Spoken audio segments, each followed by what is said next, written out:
ہم نے آپ پر بڑے بڑے ظلم کیے ہیں، آپ کی مخالفت میں ہم نے گھوڑوں کو دوڑایا ہے اور کیا نہیں کیا، اللہ کے رسول میرا کیا ہوگا؟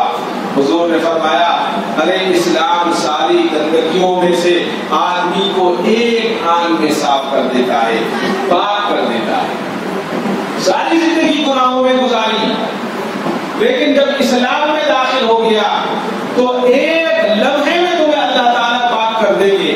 کہا کہ کیسے؟ فرمایا کہ اس لیے کہ یہ کلمہ بہت پاک کلمہ ہے، اسی لیے اس کو کلمہ طیبہ کہا گیا ہے۔ کہا کہ تم پڑھ لو لا الہ الا اللہ محمد رسول اللہ، 100 سال تم نے شرک کے اندر ہونے لگائے، لیکن جب تم ایک مرتبہ اس کو دل سے پڑھ کر عمل کے لیے تیار ہو جاؤ گے تو ساری کی ساری زندگی تمہاری صاف ہو جائے گی۔ کلمے کی قیمت، کلمے کی عزت، کلمے کا وقار، اس کو ہم جانتے نہیں۔ میں نے جیسا کہ شروع میں عرض کیا کہ اللہ تعالیٰ نے اپنا تعارف خود کرایا اور ہر چیز کے بارے میں اللہ تعالیٰ نے ہمیں بتایا، اور وہیں یہ بھی بتایا کہ انسان یہ سوچتا ہے کہ آج ہر انسان کو کرسی عزیز ہے، ہر انسان کو عزت عزیز ہے، چاہے وہ چادر ہو چاہے وہ کرسی ہو، سینکڑوں آدمی ایک کرسی کے لیے لڑتے ہیں، سینکڑوں آدمی ایک سونے کے لیے لڑتے ہیں، ایک خزانے کے لیے لڑتے ہیں، لیکن اللہ تعالیٰ نے فرمایا کرسی ہے تو ہماری ہے، عزت ہے تو ہماری ہے۔ ہم جب کسی کو عزت دینے پر آتے ہیں تو براق پر بٹھا کر آسمان کی سیر کرا کر اس کو عزت دی، اور جب عزت لینے پر آتے ہیں تو ساری زندگی اس نے بادشاہت کی ہو، ہاتھی کی سواری پر بٹھا کر اس کو ذلیل کر دیتے ہیں۔ الم تر کیف فعل ربک باصحاب الفیل، جی ہاتھی پر بیٹھ کر آیا تھا نا، کعبۃ اللہ کو نعوذ باللہ شہید کرنے کے لیے ہاتھی پر بیٹھ کر آیا تھا، اور اللہ نے اپنے نبی کو براق پر بٹھایا اور پوری دنیا کی سیر کرا دی، ساتوں آسمان کی سیر کرا دی، اور جب ہاتھی پر بیٹھ کر فوج کے ساتھ آیا تو کیا ذلیل کیا؟ عرب کے لوگوں نے ہاتھی نہیں دیکھا تھا، عرب میں ہاتھی نہیں ہوتے تھے، ڈر رہے کہ عجیب و غریب چیز کے ساتھ آئے، وہاں تو گھوڑے اور اونٹ ہوا کرتے تھے، بڑی بڑی سونیں، عجیب سا جانور ہے، پتہ نہیں کیا ہے۔ اللہ نے کتنا ذلیل کیا، ابابیل ایک چھوٹا سا پرندہ جس کا 10 گرام وزن ہوتا ہے اس سے تباہ کیا۔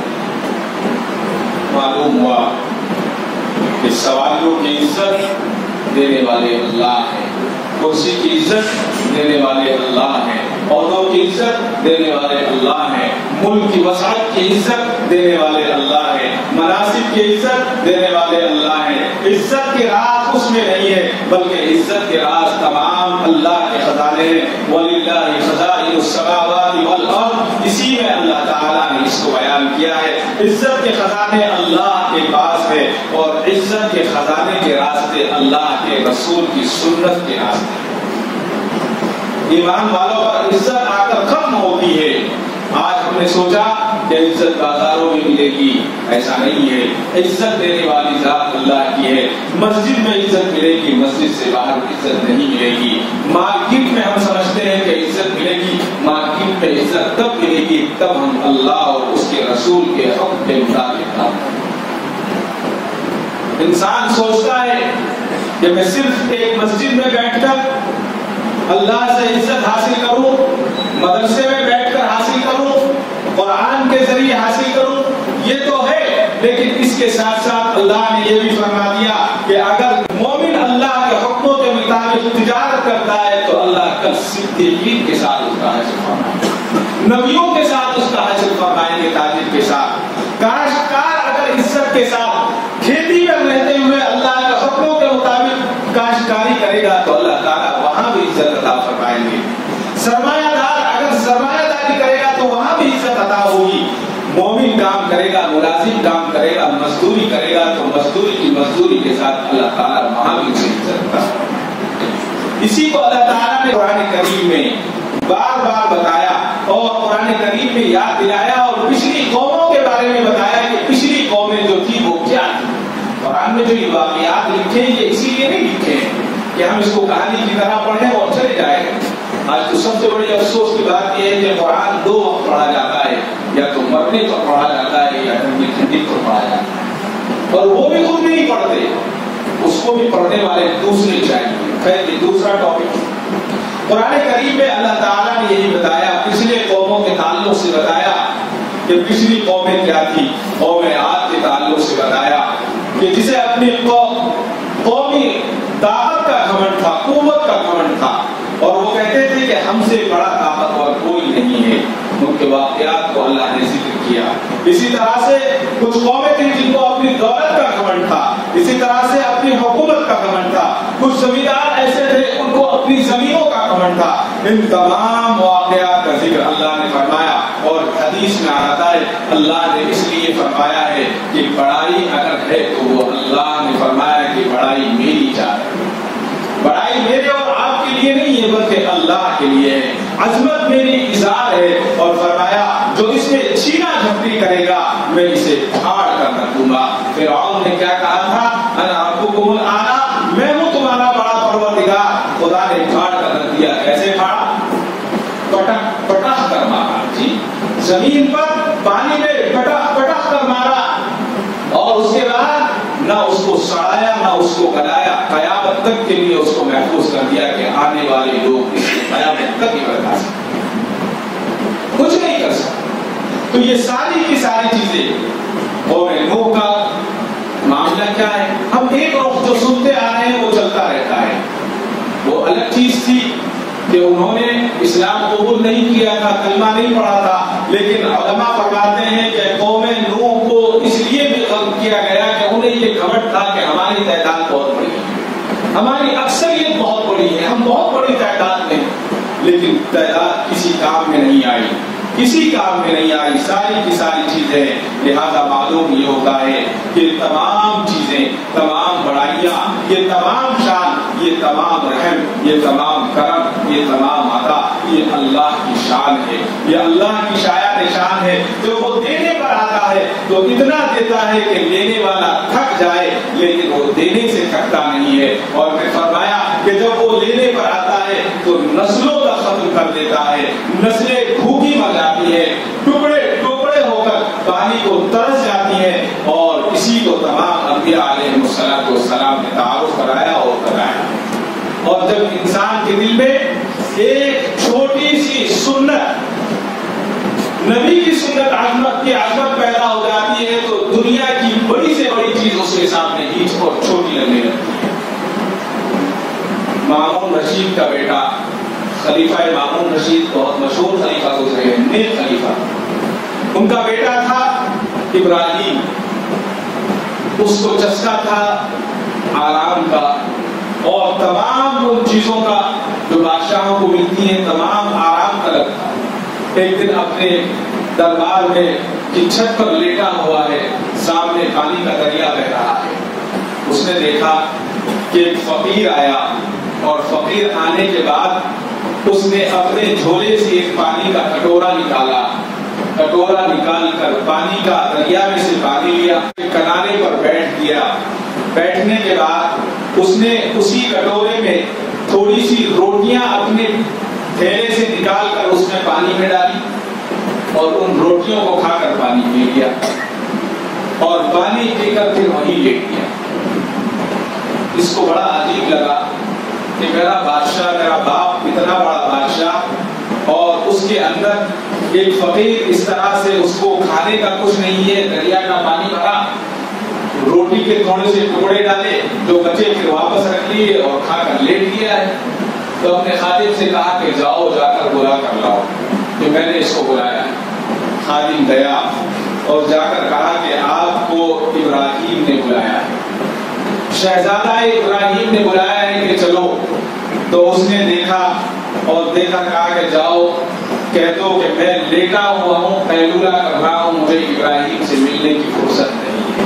اس نے آ کر کہا کہ شہزادے، وہ تو کہہ رہا ہے کہ مجھے آپ سے ملنے کی فرصت نہیں ہے، لیٹا ہوا۔ کہا کہ اچھا وہ سمجھ نہیں پایا ہوگا، اپنی عزت بچانی ہوتی ہے نا۔ کہا کہ وہ مجھے پہچان نہیں پایا ہوگا، جاؤ بتاؤ کہ مامون رشید کا بیٹا ابراہیم تمہیں بلا رہا ہے شہزادہ، اور یہ حکم ہے اسے بلا کر لاؤ، پکڑ کر لاؤ۔ تو وہ پھر گیا اور کہا کہ تمہیں مامون رشید کے بیٹے نے بلایا ہے، تم چلو۔ تو اس نے کہا کہ جاؤ، کہہ دو جا کر میرے قیلولہ کا وقت ہے، اور یہ قیلولہ میرے آقا کی سنت ہے، اگر ابراہیم تو کیا ابراہیم کا باپ بلائے گا تو بھی نہیں۔ یعنی جب سنت کی بات آتی ہے اور اہمیت آ جاتی ہے تو دنیا کی ساری چیزیں چھوٹی لگ جاتی ہیں اور وہ بالکل بیکار ہو جاتی ہیں، اور جب دنیا کی عظمت آ جاتی ہے تو ساری چیزیں اچھی لگنے لگتی ہیں، اور اللہ اور اس کے رسول کی باتوں کی کوئی اہمیت نہیں ہے۔ اس لیے اللہ تعالیٰ کی سنت ہے، وَلَن تَجِدَ لِسُنَّتِ اللَّهِ تَبْدِيلًا۔ اللہ تعالیٰ کی جو سنتیں ہیں ان میں یہ ہے کہ اللہ کی سنتوں میں کوئی تبدیلی نہیں ہے۔ مثال کے طور پر پھولوں کی خوشبو جو ہے وہ اللہ ڈالتے ہیں، کانٹوں میں چبھن جو پیدا کرنے والے ہیں وہ اللہ کی ذات ہے۔ جو اللہ چاہتے ہیں اور جیسے چاہتے ہیں اللہ تعالیٰ ایسے کرتے ہیں، انسان جیسے چاہتا ہے وہ نہیں ہوتا۔ وَمَا تَشَاءُونَ إِلَّا أَن يَشَاءَ اللَّهُ، انسان جو چاہتا ہے وہ نہیں ہوتا بلکہ اللہ تعالیٰ جو چاہتے ہیں وہ ہوتا ہے۔ بس انسان کے لیے ایک چھوٹی سی کوشش یہ ہے کہ انسان کو کوشش کرتے رہنا چاہیے۔ جیسا کہ میں نے شروع میں عرض کیا تھا کہ اللہ نے اپنا تعارف کرایا، اور پھر جتنے انبیاء علیہ السلام دنیا میں تشریف لائے تمام نے ایک آواز لگائی، لا الہ الا اللہ، لا الہ الا اللہ، کہ اللہ ایک ہے، وہی عبادت کی لائق ہے، اس کے علاوہ کوئی عبادت کی لائق نہیں ہے۔ بصرہ کے تعلق سے آتا ہے کہ بصرہ میں ایک نہایت حسین اور خوبصورت ایک خاتون تھی جس کو اللہ نے بڑی خوبصورت آواز عطا فرمائی تھی۔ اس کی خوبی یہ تھی کہ جہاں کہیں بھی خوشی کا ماحول ہوتا، شادی اور بیاہ ہوتا یا کہیں بچہ پیدا ہوتا تو اس کو بلایا جاتا اور اپنی خوش آواز میں اس کو گایا کرتی تھی، اور آواز ایسی منفرد تھی کہ اگر کہیں کوئی مر جاتا، کہیں کوئی تکلیف اور غم ہوتا تو وہاں نوحہ خوانی کے لیے بھی اس کو بلایا جاتا، وہاں آ کر وہ غم کی نظمیں پڑھا کرتی، اور اس کو ایسے پڑھنے کے اللہ نے اس کو مہارت عطا فرمائی تھی کہ وہ دل پر اثر ہوا کرتا۔ نہایت خوبصورت حسین و جمیل عورت، لیکن ہمیشہ گناہوں میں مبتلا رہتی۔ بہت اللہ نے اس کو مال و دولت دیا تھا، تو ایک مرتبہ وہ اپنے کنیزوں کے ساتھ، اپنی کام والیوں کے ساتھ، خادمہ جو اس زمانے میں روم اور بتاتے ہیں کہ ترکی کی کنیزائیں اس کی خادمہ تھی، ان کے ساتھ ایک راستے سے گزر رہی تھی، شعوانہ نام تھا، گزر رہی تھی تو دیکھا کہ حضرت صالح رحمت اللہ علیہ کے گھر کے قریب سے گزری۔ جب وہ حضرت صالح رحمت اللہ علیہ کے گھر کے قریب سے گزری تو اس کو وہاں سے رونے کی آوازیں آئی کہ کوئی رو رہے ہیں، بہت سارے لوگ۔ تو اس کو غصہ آ گیا، اس نے کہا کہ یہ کیسا نوحہ ہے، کیسا رونا ہے، کیسا ماتم ہے کہ جہاں شہبانہ کو بلایا نہیں گیا ہے، مجھے گانے کے لیے نہیں بلایا، یہ کیسا پروگرام ہے، میرے بغیر بصرہ کا کوئی پروگرام نہیں ہو سکتا۔ تو ایک کنیزہ کو کہا کہ جاؤ اور جا کر دیکھ کر آؤ کہ اس گھر میں کیا ہو رہا ہے، کیا پروگرام چل رہا ہے۔ شہبانہ کی وہ خادمہ اندر گئی، اس نے جا کر دیکھا کہ حضرت صالح رحمت اللہ علیہ اللہ کی حمد و ثنا بیان کر رہے ہیں، اور لوگوں کے دلوں پر اس کا اثر ہو رہا ہے، اور لوگ زار و قطار ہو رہے ہیں۔ تو وہ واپس نہیں آئی، اس کی ہمت نہیں ہوئی واپس آنے کی، خادمہ وہیں بیٹھ گئی۔ بہت دیر ہو گئی انتظار کرتے کرتے، شہبانہ نے کہا کہ کہاں بدبخت مر گئی، ابھی تک نہیں آئی۔ دوسری خادمہ سے کہا کہ تم جاؤ اور تم دیکھ کر آؤ کہ اندر کیا ہو رہا ہے۔ دوسری خادمہ گئی تو وہ بھی وہی رہ گئی، وہ بھی آؤ کا توبہ میں لگ گئی۔ بہت دیر ہو گئی، تیسری خادمہ کو بھیجا کہ تم جاؤ اور دیکھ کر آؤ کہ گھر کے اندر کسی کے مرنے کا یا کیسا ماتم ہو رہا ہے۔ تو تیسری خادمہ گئی، تھوڑی دیر تک وہاں رہی اور روتے ہوئے واپس آئی اور کہا کہ یہ کوئی غم نہیں ہے، یہاں کوئی ماتم نہیں ہے، بلکہ اللہ کے ڈر سے رو رہے ہیں۔ حضرت صالح رحمت اللہ علیہ خطاب کر رہے ہیں اور مسلمان بیٹھے ہوئے اللہ کے حمد و ثنا سن کر رو رہے ہیں۔ ہنسنے لگی، کیا ایسے بھی ہوتا ہے کہ کوئی بات بیان کی جائے اور لوگ روتے رہیں؟ یہ کیسے ہو سکتا ہے؟ مذاق اڑایا اور کہا کہ چلو میں خود جا کر دیکھتی ہوں کہ اندر کیا ہو رہا ہے۔ شہوانہ اندر گئی، جیسے ہی حضرت صالح رحمت اللہ علیہ کے چہرے مبارک پر نظر پڑی، دل کی کیفیت بدلی، چیخ ماری، چیخ مار کر بیٹھ گئی اور زار و قطار رونے لگی۔ اور روتے روتے پھر حضرت صالح علیہ الرحمہ سے پوچھا، اے امام المسلمین، کیا اللہ تعالیٰ نافرمانوں اور سرکشوں کے گناہوں کو معاف فرما دیتے ہیں؟ حضرت صالح علیہ الرحمہ نے فرمایا کہ بے شک یہ جو مجلسیں لگی ہوئی ہیں، یہاں جو ہم بیٹھ کر اللہ کے حمد و ثنا کو بیان کر رہے ہیں، یہ اسی لیے بیان کر رہے ہیں کہ اللہ تعالیٰ اگر تمہارے گناہ آسمان کے برابر ہیں، آسمانوں کے ستاروں اور سمندر کے سے زیادہ بھی ہیں، تو بھی اللہ تعالیٰ گناہوں کو معاف فرما دیتے ہیں۔ اس نے کہا کہ اگر میرے گناہ اس سے بھی بڑے ہوں تو حضرت صالح رحمت اللہ علیہ کے زبان سے اللہ نے نکلوایا، میری بہن اگر تیرے گناہ شہوانہ سے بھی زیادہ ہوں گے تو بھی اللہ تعالیٰ معاف فرما دے۔ چیخ نکلی، رونا شروع کر دیا اور اتنا روئی کہ بے ہوش ہو گئی۔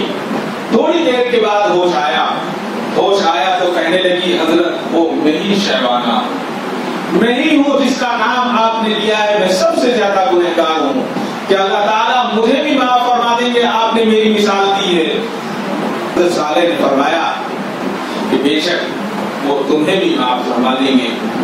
شہوانہ نے اپنا قیمتی لباس اتارا، اپنا زیور اتارا، اپنا سارا کا سارا مال جو بہت بڑی تعداد میں تھا غلاموں میں اور فقیروں میں تقسیم کر دیا، اور تقسیم کرنے کے بعد ساری خادماؤں کو آزاد کر دیا، غلاموں کو آزاد کر دیا، اور ایک چھوٹے سے گھر میں قید ہو گئی اور مقید ہو گئی اور اللہ کے حمد و ثنا اور عبادت میں مصروف ہو گئی۔